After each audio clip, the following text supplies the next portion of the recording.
Malisosyo at diversionary tactic lang. Ganyan tinawag ng ilang kongresista ang paratang ng mga umano'y bagman ng puganteng si Zaldico na nagdadawit sa kanila sa flood control anomaly. Si Vel Custodio sa sentro ng balita.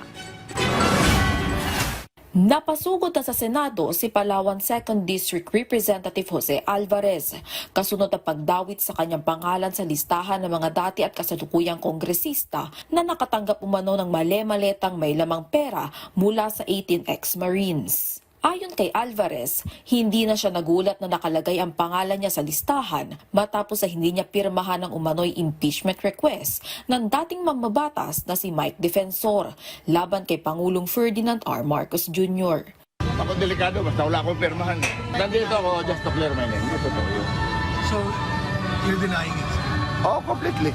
Itinanggi rin niyang nakatanggap siya ng pera mula sa pugante na si former Congressman Zaldico. Isang political destabilization effort. Ganyan naman isinalarawan ni former Surigao del Norte Representative Robert Ace Barbers ang mga isiniwalat ng 18 umano'y dating Marines sa Blue Ribbon Committee hearing.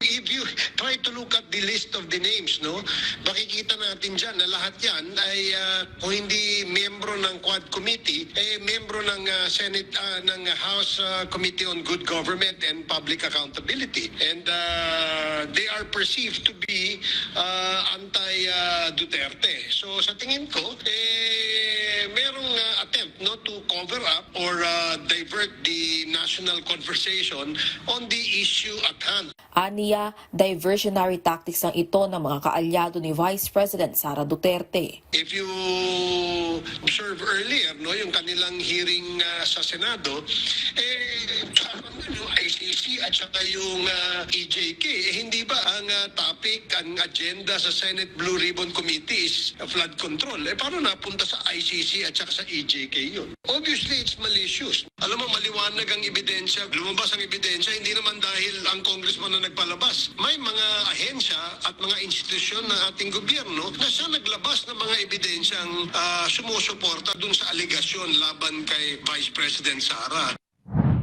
Git naman ni Bicol Saro Party List Representative Terry Ridon, nakasinungalingan ang testimonya ni Jolie Cadiao at walang maleta na ipinadala sa kanya. Binigyan diin niya na tuloy ang impeachment trial at walang kasinungalingan o gawa-gawang testimonya ang makakapigil sa House Prosecution Panel para ilahad ang katotohanan sa paglilitis kay Vice President Duterte. Ayon naman kay House Trial Spokesperson at Lao del Sur Representative Zia Alonto Adyong, hindi siya nagpapasindak at natatakot sa mga sinungaling. Iginit din niya na mananatili siyang tapat sa konstitusyon at sa kapakanan ng mamamayan. Muli ring itinanggi ni mamamayang Liberal Party List Representative Laila de Lima ang paratang na nakatanggap siya ng maleta ng pera. Aniya, hindi nakakapagtaka na nagkakabuhol-buhol ang kwento at paratang ng 18 ex-Marines laban sa kanya dahil imbento lang aniya ito. Dagdag pa ni de Lima na ang mga umano'y kasinungalingan ay inulit lamang sa questionabling pagdinig sa Senado.